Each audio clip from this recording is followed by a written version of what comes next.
I'm actually, they want me to stay back here, but I don't want to stand back here, so I'm gonna be up here in front of you all. Hopefully, you still can hear me. Like you were saying, like Professor Torres was saying, my name is Robert Allen.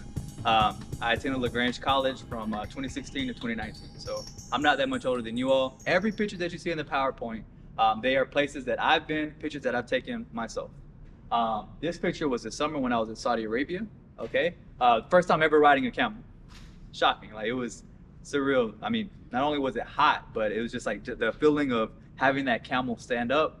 Like you're very high up, so I was very timid. But you're gonna hear me say a lot throughout my presentation that oftentimes the things that scare you the most are a lot of times the things that you need to do with your life. Okay, y'all.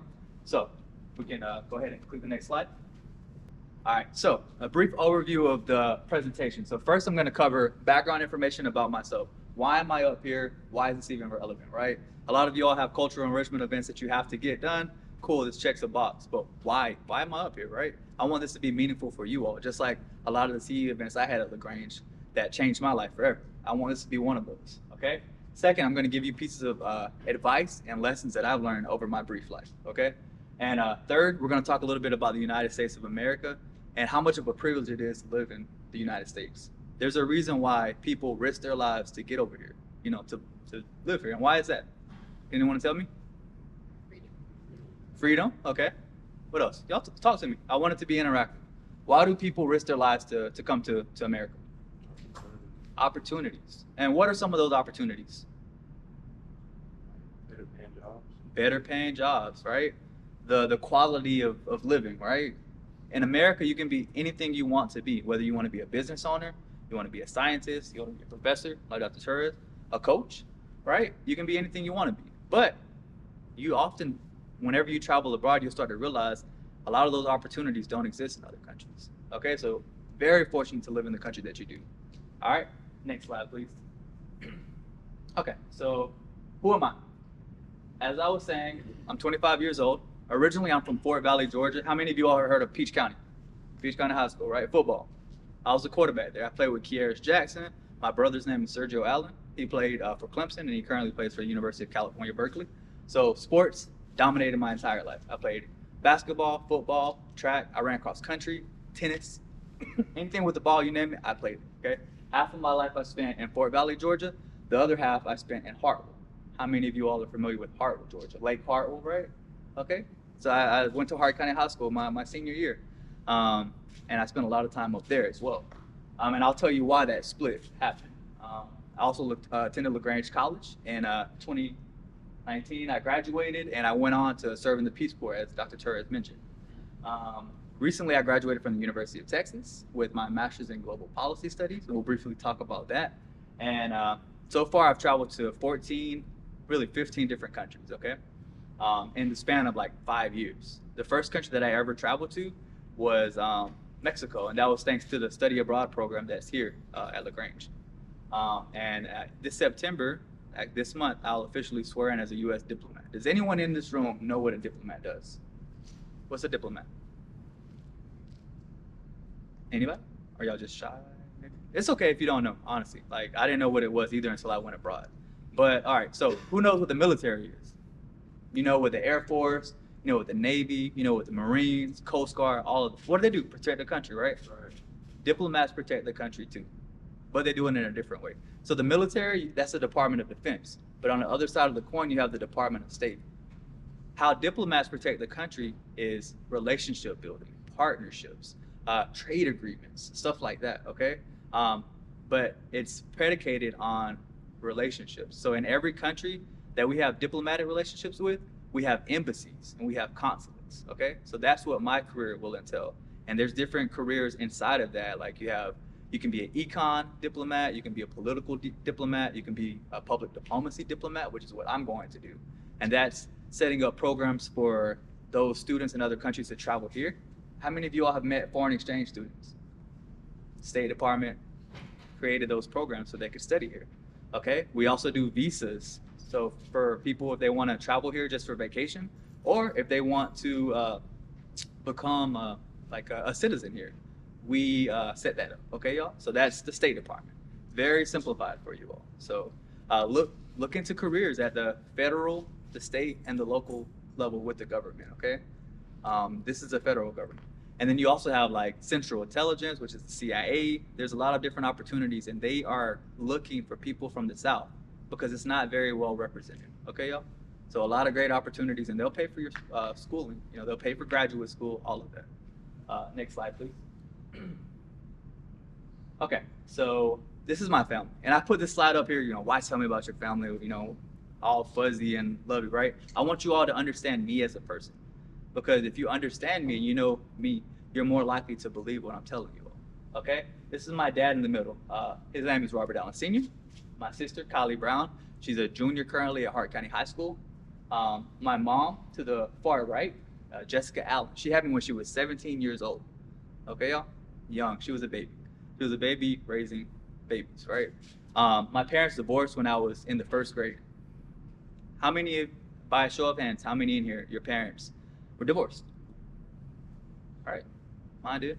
It was difficult, you know, having to spend different, you know, having to spend holidays separated, having to see your parents argue, having to move to different schools. I grew up, I mean, I traveled, and I was a part of 6 or 7 different elementary, middle school, and high schools. That takes a toll on a kid, okay, y'all? So I understand what it's like to grow up in a divorced household, okay? My brother, like I was telling you, Sergio, played for Clemson. He just recently transferred over to California, Berkeley. My sister, Brianna Allen, and her 2 babies, Jace and Braylon, which is, they're right there. Braylon is 3 years old, and Jace is 8 years old. And then I'd be remiss if I didn't mention my older brother, Chavez Allen. He passed away in 2014. Okay, y'all? So that took a toll on me because we were only a year apart, okay? And that put me in the position where I'm the oldest brother now, right? My siblings are looking up to me. So all of these are identifiers. Places that I've been, places that I grew up, those are my origins, those are my roots. Each of you all in this room, you have origins and you have roots and you have your family, right?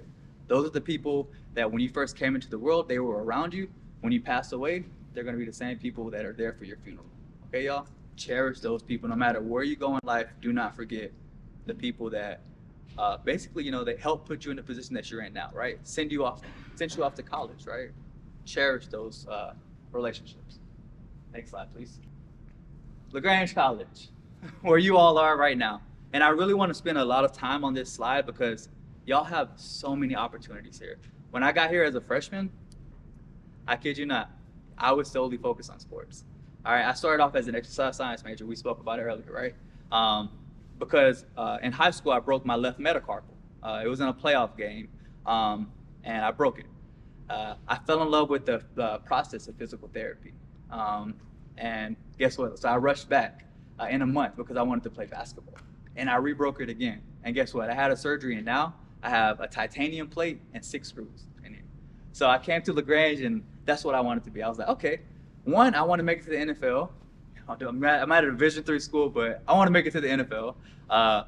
But 2, like, I kind of like this physical therapy, so I'll be an exercise science major.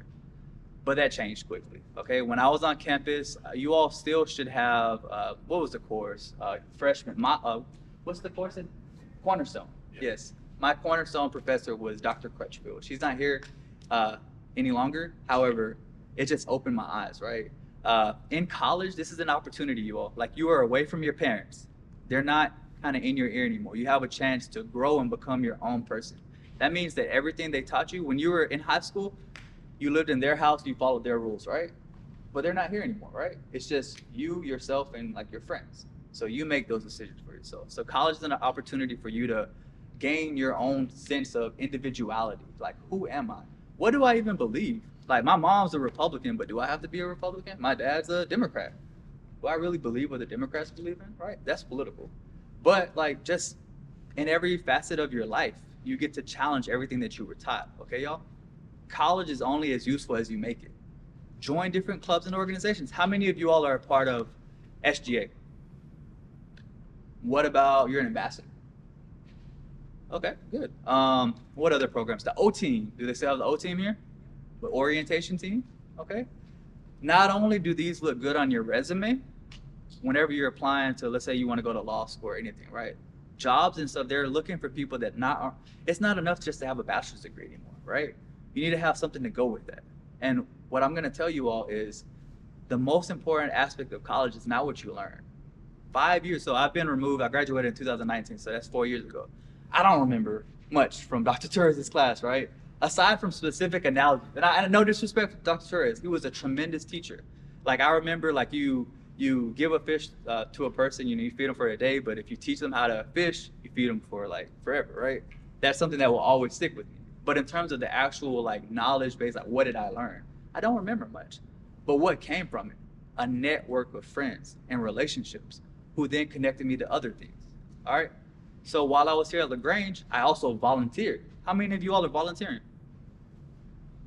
Good. Volunteer. Have you all heard of Casa Alterna? It's right here. It still should exist, right? I think so. Anton's up in Decatur. Okay, but I believe it's. I hope maybe. I think they. Get with Dr. Torres. But there's a pod of Guatemalan immigrants right here next to LaGrange College. I was tutoring them. I was teaching them English. All right, and Anton Flores, he told me about the Peace Corps. What you're gonna start to learn is your teachers, your professors, they're not just there to give you grades, to flunk you, right? To give you A's, B's, or C's, or fail you, right? Your teachers are a part of your network. They're a resource. Dr. Torres helped take me to different conferences where I met different people, right? And I started to broaden my horizons. And I also had fun, right? I went to parties. I was at the little frat party. They ended at midnight, but that's aside from me. We would go to West Georgia and Auburn, right? That's all a part of the college experience. But it's very important that you all like take advantage of these opportunities. Do the study abroad program. LaGrange also, back when I was in school, they offered alternate spring break. So instead of going to Miami, instead of going to PCB, like the rest of the kids are doing, right, during my time, I chose to go on these alternate spring breaks. One was to Washington, D.C., and the other one was my first time ever on a plane. How many of you all in this room have been on a plane? I had never been on a plane. I was 20 years old.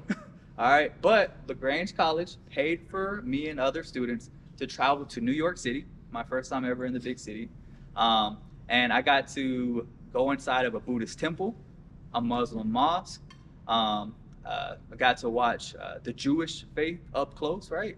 And it challenged even like my religion. I started to understand like, wow, there's other religions out there. And like, just because I believe what I do doesn't make their religion any less than, right? So that's the point of college, is to make you a civilized human being, right? To make you want to be a better person, to contribute to society, right?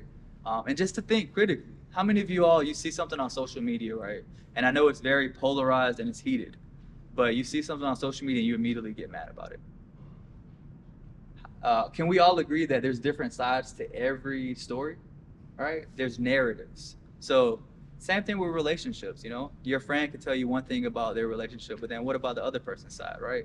So always think critically about what you are interpreting, what you're hearing, what you're reading, okay? Be very critical. So that's what college was in a nutshell for me.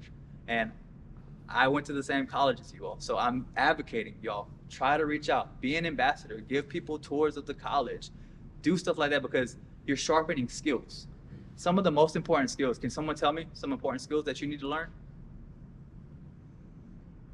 The ability to write, right? You need to know how to write. In every profession, aside, like unless you're working, no disrespect to people working at McDonald's or Waffle House, typically you don't need to write as well. But like typically you need to be a good writer. What about speaking? You need to be able to get your point across, right? You need to be able to deal with people. No matter where you were, you're gonna have to get along with people. Okay, y'all? So those are 3 important skills that I think you really need to learn aside from thinking critically. All right, so this was my college experience in a nutshell. Briefly, I was also a part of the LaGrange College Black Male Initiative. I don't know if it's still on campus, but it was created to increase the African-American male retention rate. People would come to LaGrange, African-American males, they would come here, and then when they weren't getting playing time, they'd dip out. Okay, y'all? But what's more important than even playing sports? Get that sheet of paper. It doesn't matter what you get the sheet of paper in, it matters that you get it. Because what does that tell employers?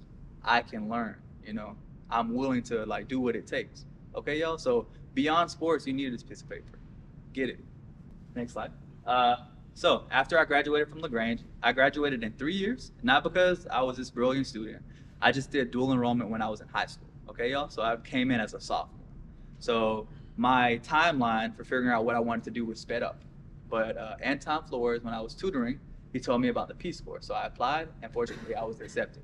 Up to this point, I had never been outside of the United States, aside from the travel abroad opportunity that LaGrange College paid for me to go to the Yucatan Peninsula. Okay, y'all? But here I was on a plane after my graduation.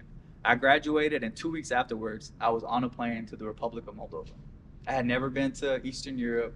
I didn't even know what language they spoke. I didn't know anything. And when I got there, I was in for a rude awakening. It wasn't all sunshines and rainbows. Moldova was, at that point, the poorest country in Europe. Okay, y'all? And it was also a part of at one point, a part of the Soviet Union. Does everyone know what the USSR was? Okay, y'all? It collapsed in the early 1990s, and Moldova gained their independence. I went over there, and I was an English educator. I stayed with the host family. They did not speak English. They spoke Romanian. However, I wasn't even learning Romanian because they were placing me in a Russian-speaking area. How many of you all, by show of hands, do you know where Moldova is? You should be seeing it on the news lately because Russia invaded who? Ukraine. And Ukraine is next to Moldova.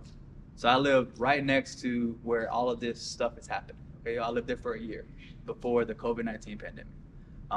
And when I'm here, this slide is up here is to show you all, like, there's a ton of opportunities out there. Look into doing the Peace Corps. There's the Fulbright program. Okay, I don't know if y'all have notes on your phone, but type those two programs down because it buys you time. Okay, Fulbright, Peace Corps, and there's also different language programs for undergraduates that will also like pay for your schooling, and they'll also pay you stipend money. There's the FLAS Fellowship, FLAS. So if y'all are interested in learning a different language, they'll pay for you to learn a different language and pay for your undergraduate degree. If I could jump in real quick, another scholarship just like that is called the Marshall Scholarship. That's after George C. Marshall, who you see at the beginning of the movie Saving Private Ryan. He was our military general during World War II and a Secretary of State afterwards, Marshall Plan, if that sounds familiar. And if you get this, just like the Fulbright, you get to study over in England and stuff. And my oldest kid, who's at Agnes Scott College, just got named the college award winner for that, and is going to compete with a bunch of other private schools. And one of the things when I was trying to encourage my oldest, I said, "Remember, Robert Allen went for awards too." So think about Allen, think about Robert Allen, but also think about Marshall Scholarship and Fulbright Scholarship. There's I a would lot. love to have a LaGrange College student with one of those. Ask how we can help. Yep. This college has so much talent, y'all, and there's so many opportunities out here. Use your resources. Like, let Dr. Torres, I'm gonna give you all my Instagram information, and he can give you my email address. If you want my personal number, you can have it. Just try to bear with me because I am pretty busy. But y'all can reach out to me, toss ideas at me. But there's just a lot of opportunities out there for you all. You shouldn't, especially when you look into graduate school. I firmly believe that nobody should have to pay for graduate school. There's just too many opportunities. You can be a teaching assistant. You can be a graduate research assistant. You shouldn't have to pay for graduate school. Okay, y'all? But once again, you just have to know these people, right? And the only way you know people is if you get outside your comfort zone, right? If you're an athlete, don't just talk to athletes. Just talk to people from different backgrounds. Commingle with every friend group, right? At social events. Because what happens? Your friend group is more diverse, and you can reach out to people when you need something. That's called leveraging your friendships and your network. Okay? So yeah, this is just a brief background on the Peace Corps. Just like college, this opened my eyes to not just being not just challenging what I was taught when I was younger, but also my culture. I was starting to challenge the American culture. Is the American way of life the right way or the wrong way, right? When I was over there, I started to understand our lives are more than just these 9-to-5 jobs that we work and then we die, right? It's important that we actually live our lives to the fullest, right? Some of my realest, deepest friendships came from when I was abroad. The people over there, they actually cared about me compared to friendships that I had in the United States that were just shallow. What you doing? And they cancel at the last minute. These people actually cared about me. They were interested in what I was doing. But yeah, I wish I could say it was easy, but it was a very difficult process because I had a culture shock, right? But once you face adversity, you just give up. Just like my athletes, you face it head on and you find ways to overcome. At one point, I was taking bucket baths. like literally, because the village that I was in, there was only 2,000 people. So I was taking bucket baths. One day the well ran out of water, and we were without water for 10 days. Your boy didn't shower for 10 days. It was tough. So I wish I could just say it was all sunshine and rainbows. It was not. But if I could do it all over again, I would. I was also, the country is very homogenous. So there aren't black people in Moldova. They're all white. They're very diverse ethnically, but in terms of racially, not very much. I would have my hair down, and like my hair is long and curly, kind of like Maui from Moana. And I would be out there, and they would just be staring at me like I'm a zoo exhibit. Like, where's he from? Taking pictures of me when I wasn't looking. Old women, which we called babushkas in Russian. They would be trying to touch my hair. People would have me hold their babies. Older men would try to invite me into their house to drink their homemade wine. It was just an absolutely surreal like experience, y'all. But I do recommend like living in a different country for a period of time, because you start to look at your own country differently, right? In America, I feel like one of our biggest issues is overconsumption, right? And we just overconsume, and over there, like life is just simpler. But we can make it that way here too. All right, next slide, please. These are some of the countries that I visited while I was abroad. So I didn't just stay in Moldova. And I don't know if I told you all before, but I was an English education volunteer. With the Peace Corps, they have different branches, right? You can be an English education volunteer. You can be a community organizer. You can also help out with environmental stuff. So like you can clean the water. There's a lot of different things that you can do inside of the Peace Corps. But I was an English education volunteer. On my vacation days, I traveled to different countries that were nearby. These are some pictures of Moldova. One of their main exports are sunflower seeds and sunflower oil. Okay, this is my host sister, right? So I live with the host family. And guess what? Guess her name? Georgia. Isn't it ironic? And I say that to show you all like life is gonna like have little signs. I'm not even lying, y'all. Her name is Georgia. Life is gonna basically show you different signs that you're headed in the right direction. Follow those signs, okay, y'all? And just having her name be Georgia, I was like, man, I am where I'm supposed to be. Okay, this is a Orthodox monastery, which is their religion. It's a different version of Christianity. And then you also have a billy goat, a lot smaller than ours. Next slide, please. I also had the opportunity to travel to Romania. You all know Dracula and his castle and all of that stuff. Got to see that. This is the Palace of Parliament and the Arc de Triomphe. Later on, keep this picture in mind, because whenever I traveled to Paris, they had one exactly like this one. Okay, y'all? And this is some pictures of the food. Next slide, please. After I left Romania, I traveled to Germany. I traveled to Cologne and to Münster. And while I was in Germany, I visited one of my friends. She was a foreign exchange student. We went to the same high school together. So I really recommend you all make friends with these foreign exchange students. Make them feel at home. Share your culture and allow them to share their culture with you, because you're going to start to view life differently, right? And whenever you read about their country in the news, you have someone that you can reach out and actually ask questions. It creates that human element, okay, y'all, which is very important.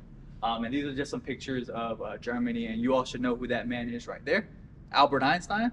And what was he? He was an immigrant to here in America, right? Some of the greatest Americans to ever exist were immigrants. Most of us in this room, our ancestors were immigrants, okay, y'all? So treat immigrants with respect, because that's where our country really was founded on. Okay, y'all, all of us are immigrants. And what I realized too when I was with the Peace Corps is whenever I would go to stores and I couldn't speak the language, it was difficult. So whenever y'all are going to like Walmart and you see someone like struggling, I've seen videos posted of like men and women that barely can speak English, and then Americans like making fun of them, like, you're in America, speak English. You don't know how difficult it is until you actually travel abroad and you can't speak the language. I was doing sign language in the store, like, like, I couldn't speak. It's difficult. So whenever you see someone in need or struggling, help them. Okay, y'all? Because at the end of the day, we're all just humans and we're just trying to get by. Okay, y'all? Basic humanity. I also went to the Netherlands. That was a very wild city. This is Amsterdam. But it also has some beautiful sites. This is a Gothic cathedral, so a lot of the stuff that you learn in humanities and all of that stuff started here. This was a port city. So this is my pictures from the Netherlands. After that, Belgium, which is the headquarters of the European Union. Everyone knows what the European Union is, right? This is a Belgian waffle, kind of like resembles a cake. Absolutely delicious. Try different foods. I know, like back when I was in high school and like a little bit of college, all I ate was like chicken strips, burgers. Like my taste buds were very, very like. But then like I realized I was like, man, maybe I should try these different foods. And like some I haven't liked, right? I've tried camel, right? The pictures that I'll show you, I've tried camel. In Saudi Arabia, they eat camel. Everyone looked at me like, you ate camel, right? I've tried like fried octopus. Like I've tried a lot of different foods that just kind of like raise your eyebrows, right? I want to try scorpion. You just don't know if you like something until you try it. So try those different things. Get outside of your comfort zone. Okay, y'all, and that's pictures of the headquarters of the EU. Next slide, please. And I'll try to get through this pretty quickly. France, absolutely lovely. It really is everything as advertised, right? There are bad parts of France, just like there's bad places throughout Georgia, throughout every city and state, right? But remarkable. Seeing the Eiffel Tower in person, truly like just mesmerizing. Watching it glitter, change colors, crazy. But I will say on this slide, there was something that held me back. I didn't go to the midpoint of the Eiffel Tower because I was afraid. I'm afraid of heights. I don't know, anybody in here, by a show of hands, who's afraid of heights? Right? I'm afraid of heights. So I didn't go to the midpoint of the Eiffel Tower. And honestly, to this day, I regret it. Okay? Got to see the Louvre Museum where the Mona Lisa is. Okay? That's a picture of it. And then the Arc de Triomphe. Everybody remember the last slide that I was talking about in Romania? You see the similarities? The more you travel, the more you start to connect the dots between different cultures, religions, like everything, right? You start to see the similarities. And there really isn't much different, right? The difference between like Muslims and Christians, right? They're very similar. So I'm telling you all this good stuff. I was just living my best life out there, you know, doing my thing. And then a little thing called COVID-19 happened. All right. And I ended up back here. This was a very depressing point in my life, right? Because I really found something that I loved. I was meeting people that I needed to meet, right? I met the ambassador to Moldova, which is basically the equivalent of the president in that country. That's the highest U.S. official. And he told me about different opportunities. But when I got back here, it's just like I was having a hard time readjusting to life in America because I had been so used to living abroad. George Floyd had just been killed. So I came back and it felt like the United States was on fire, right? I was like, I don't even recognize this country. But there's two ways you can approach things. You can either like complain or you can do something about it, right? And I chose to do something about it. This was also a period of time where I ruptured my Achilles. I still played sports. So I was hooping down in my hometown and I ruptured my Achilles.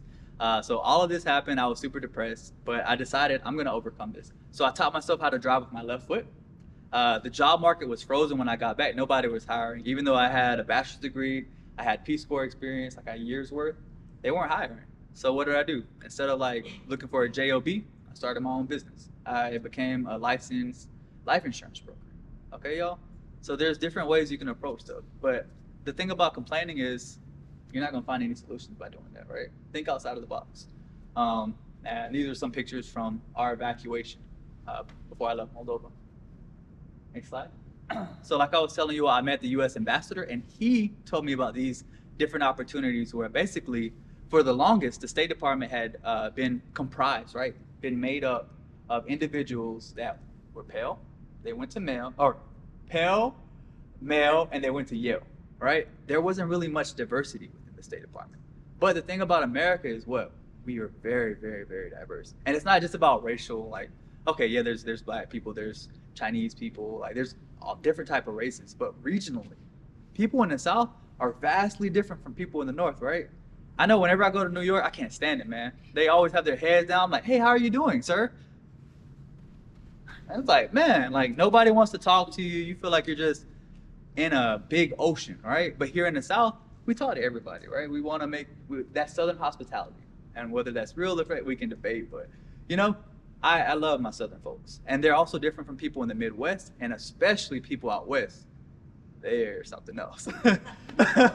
Okay, the United States is just so big, just like the world is so big, you know. And that's why we have a lot of we have trouble getting along with one another because even our states can be considered different countries abroad, right? But anyways, so he told me about these different opportunities. Once again, while I was abroad, I was networking, and it was the Pickering Fellowship. So if y'all can, the people that have their phones and you are interested in these careers, it's the Pickering Fellowship. This fellowship paid for my entire master's degree. They paid me $18,000 annually. They paid that money to me in my bank account to just go to school, to pay for rent, to pay for a car payment, so happy, right? $18,000 a year. They also gave me mentors that were already in the State Department, and also they gave me 2 internships. So I interned in Washington, D.C., and this summer I interned in Riyadh, Saudi Arabia. Okay, y'all? Tremendous fellowship, and it's all created to, it's not just for minorities, it's for people of, you know, different regions, especially here in the South, because we're not represented abroad. We're not represented in the federal government, but I think we should be. And people in the Northeast that are very, very elite say, you know, they talk so much about Southerners, you know, we're not intelligent, all this and that, but they don't understand what it's like to grow up in the South, you know? Our pace of life is a lot slower, and we actually understand people abroad much better than they do. You know, our values align, you know, with a country like Saudi Arabia. They're very strong in faith. You know, the values that they hold just align with the people in the South. So I really recommend it. Once again, I'm recruiting y'all, so have you, right? You've met military recruiters, right? I'm your State Department federal employee recruiter. Look into it because there's so many jobs that are available in the federal government, and they want y'all. Okay, y'all? Connect with Dr. Turd and like get in touch with me, and I can, anything y'all are interested in. It could be econ, it could be science, technology. There's a lot of opportunities in the federal government. Okay, cryptocurrency, cyber attacks, all that stuff. It's there. Okay, y'all. And that covers this slide. Next slide. Like Dr. Turd was saying, I was selected the year COVID started. There was about maybe a few thousand people apply because nobody was doing anything, right? Everybody was at home. Everybody was home. So thousands of people applied, but only 45 were selected. Okay, and I was one of those 45 that were selected to this fellowship. So I went on. I could have selected any school that I wanted to, but I chose the University of Texas because I wanted to be away from the East Coast. So I got to live in Austin, Texas for the past 2 years. So that's where I've been. And it was cool to kind of live in a bigger city. I really recommend smaller schools for undergraduates because you get this relationship with your professor. Like, compared if you go to Kennesaw State or you go to Georgia, you're what, 1 in 200, 300 students in a classroom? Whereas here, the class sizes are pretty small, right? 1 in 15, you know you're a professor. I had Dr. Torres' number. Like, I would always be in his office hours, like, I see you gave me a B+. What can I do to improve that, right? But you can't do that. At bigger schools, you're gonna be talking to their teaching assistant. You won't even talk. Their professors, they don't have time for you because they're doing their own research. Okay, y'all? But for graduate school, I chose a bigger school because I wanted to get that experience too. Okay, y'all? The University of Texas has 50,000 students. It's humongous. Okay, y'all? But I can't advocate enough networking, building friendships. I met Condoleezza Rice. By a show of hands, who knows who Condoleezza Rice is? Former Secretary of State under George Bush, the son, not the father. And we had a conversation. It's just like, wow, the barriers that you broke for me, like to even be in the position that I am, man. It's like, as minorities, it's our ancestors have done so much for us, y'all. So pay it forward. But yeah, that's a little bit about my graduate experience. And I can go into different research, but I'm sure y'all want to ask me questions. So I want to get to that point. Okay, y'all? Next slide, it should be Saudi Arabia. All right, so this is a little excursion that I took. Continue to travel. I got to visit Guatemala. Got to see my first ever volcano, and I got to see how chocolate is actually made from a cacao. Yeah, this is Saudi Arabia. And I want to touch on this because of the difference in our regimes. Can anyone tell me, all right, I'm going to take you back to social studies class. What type of government does Saudi Arabia have? Bureaucracy. Say it again? Bureaucracy. Okay, theocracy. And can you break that down for your fellow? Religion. Religion, yeah. Their government is ran based off of religion. Okay, what else? What about monarchy? Yep, an absolute monarchy. Their country basically is ran by these two people that you see up here, the king and then the crown prince, who basically really kind of runs things right now. He's a young buck, and he's coming in with a lot of different reforms. His name is Crown Prince Mohammed bin Salman. 5 years ago, guess what? Women didn't have the right to drive. 5 years ago, women had to wear their niqab, right? Everywhere they went, they had to cover up. But now, the country is changing rapidly. Okay, y'all. And I put this slide up here to tell you all, like, the countries that you see that get a lot of like flack from the media, oftentimes it's different on the ground. And when I went there, people talk about how women are treated in the Middle East. When I went there, like, I was shocked, right? Like, yeah, they talk about how women had to cover up, but men do it too. You see what I was wearing? That's me. It's not an Arab man, I promise. That's me. I just grew my facial hair out. All right, but men cover up just like the women. It's like 120 degrees and everybody's covering up. So this was by far like the biggest culture shock for me, right? Those are called thobes. Men just wear those normally. And like your classmate was telling you all, it is a theocracy. Their laws it's Sharia law. Everything is based off of Islam. Okay, if you want to practice religion, right? I consider myself still a Christian, right? I went to church while I was in Saudi Arabia, but guess what? We had to do it in like a basement. It was like hidden. No one could know about it. Because what? We could be arrested if we were caught. Okay, y'all? So there's a lot of rights and freedoms that you all have here that I just don't want y'all to take for granted. Value those, okay, y'all? And I could go on and on and on, but if y'all have questions, I'll be happy to answer those questions. All right, my lessons. And I think this is the most important slide, and then, I'll have time for questions, okay? Imposter syndrome. The higher you go, like, in life, so to say, whether that's in your studies or like if you're a business owner, you start making more money, you're going to be around people that are more successful than you. And what happens? You start to feel like an imposter, right? I keep thinking back to when I was this young kid at LaGrange College, and now like I'm in rooms with congressmen and women. You start to feel less than. Or how many of y'all have scrolled through social media and you just see these people that are perfect in every way, right? Whether that for my men, body physique, or women, like they have no flaws, all of these like filters and these facades, right? Social media will have you think that people's lives are perfect, but they're not. They have these get rich quick schemes, and it's everything but that. Anything in life is going to take some dedication, y'all. So what I want y'all to do is start to look yourself in the mirror and tell yourself like, hey, I am worth it. Tell yourself like constantly, like tell yourself positive words of affirmation. Okay, y'all? And I know that might sound cheesy, but it's true. If you talk negatively about yourself, if you're envious of other people, what's going to happen? Like nothing positive is going to come from that, y'all. So really, like social media is very useful. It's a tool, but don't become so consumed with it. It's not real life. Okay, y'all? Where y'all are right now in this room, this is real life. What you can touch and what you can feel. Don't lose sight of that. The power of networking. We've talked about this, and I'm trying to pound it home. It's less about what you know, and it's all about who you know. Okay, y'all? The only reason I've made it this far is just people, right? Continuing to connect with others. Okay, y'all? So reach out to the person across the aisle. Form that relationship. Say yes to every opportunity. If someone invites you out to eat, take it. You never know what it could lead to. And also present yourself well. I know, a lot of you all, well, I shouldn't say that, but just present yourself accordingly, because you never know who you can meet. And if you're in PJs, like, are they gonna be like, oh well, I don't know if I want to hire you. So just present yourself accordingly, okay, y'all? Prioritizing and planning. There's two types of people usually in life. You have your type A person who is just like, you got to plan everything to a T. Like, how many of y'all, you went on vacation with someone and they had like a full itinerary, like every second of every day, or like with their life planned to a T? Like by 25, I want to have my doctorate or so have you, right? You have those people that love to plan. And then there's another type of person who just wakes up and they're just like, I think I want to do this today. Like, oh, like those type of people, right? Are either of those people wrong? No, it's important that you take a little bit of both of those.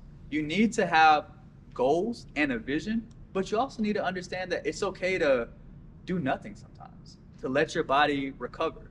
So it's important that you're balanced, okay, y'all? But make sure that you have plans and goals and understand that life is gonna be life, and it's gonna throw you off course. But then you have to adapt and be flexible, okay, y'all? So try to be both of those people. Friends, how many of you all have bad influences in your lives? All right, people that you just haven't cut off yet. Choose your friends wisely. And I know you've heard this from your parents, but you're hearing it from me. I'm not much older than y'all. They can either sink, like they can build you up, right? They can take you to the highest levels, right? Those are good friends. But then you have those that they're like an anchor. They'll pull you down with them. Cut them off as quickly as you can. You need friends that are gonna hold you accountable and push you to be better. Like they're gonna push you to be better in the classroom. Everybody here, I know when I was going to school at LaGrange, 70% of the student body were athletes, right? And when you lift weights with somebody that's stronger than you, what happens? When you lift weights with somebody that's stronger than you, what happens? You get stronger, right? You get right. What happens when you run with somebody that's faster than you? You get faster. And then what happens when you study with somebody that's smarter than you, right? I want to be with the nerd in the classroom. You get smarter and you start to do better in class. But if you're just hanging around the class clown, are you really gonna, like, let's be realistic, y'all. Okay, so choose your friends wisely and understand that a real friend is gonna hold you accountable and they're gonna tell you when you're wrong. Do not have parrots around you just repeating everything that you do is right. Okay, y'all? So have friends that you disagree with, you know? Because those conversations and that dialogue is very critical. Become comfortable being uncomfortable, y'all. The best things in life come from outside of your comfort zone. I don't like flying on a plane. But guess what? If I didn't fly on a plane, would I go to all the places that I've been and have all the experiences that I have had? No. So get outside of your comfort zone. Try things that you normally wouldn't try. You never know what's going to come from it. Okay, y'all? That's where you're going to see the most growth. And I listening to a podcast, and I believe it told me that life, like, it's basically envision a pond. In high school, y'all remember when you were a freshman? And you were like, man, like, you were kind of the small fish on campus. And then by your senior year, you're like, you knew everything, you knew everyone, you were comfortable, you were a big fish in a small pond. Then you got to LaGrange, and it's like you had to start that process all over again. But by the time you're juniors and seniors, you know everybody, you're the big fish on campus. You're gonna outgrow that pond. Then it's time for you to jump to another pond. That's what life is. That's where you're gonna grow. Yes, it's uncomfortable at first, but that uncomfortability, that's where you're growing. You're starting to see changes in yourself, but if you're sticking around the same areas, are you really going to change?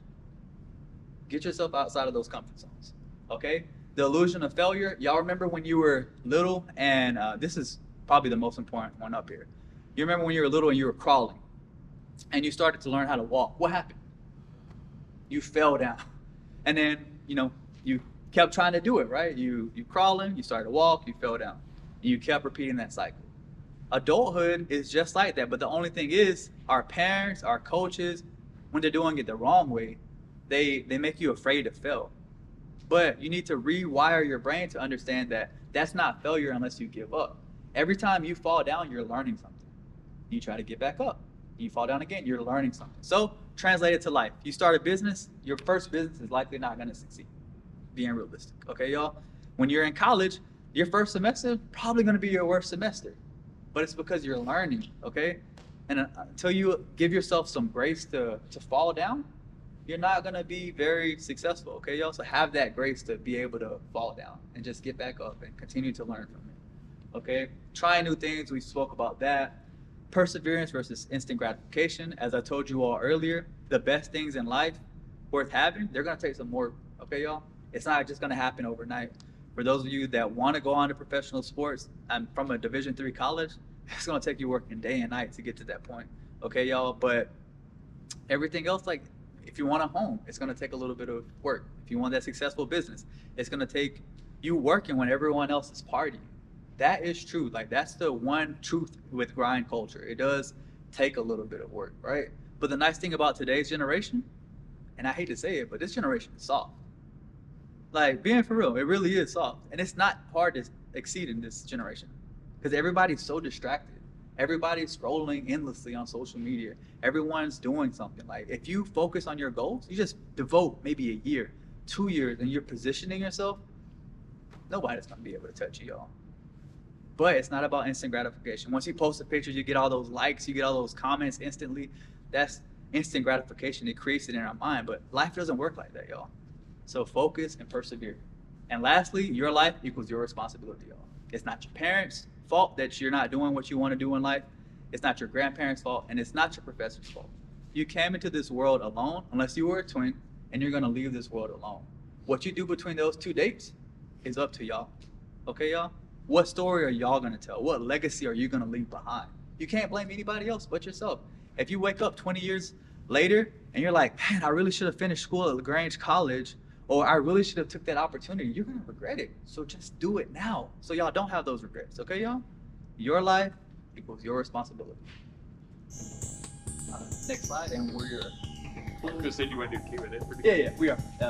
And we spoke about America, and the last slide. If y'all want to, feel free to connect with me. And at this point, I would love to open it up for questions. I hope it was definitely enlightening, and y'all have a lot of questions for me. I'm ready to answer. We'll go back to that. Yeah, some of y'all have a 12:40 class or so. Take a few minutes just for questions, and we're going to go over have lunch over in the caf. So if you want to stick around a little longer, follow.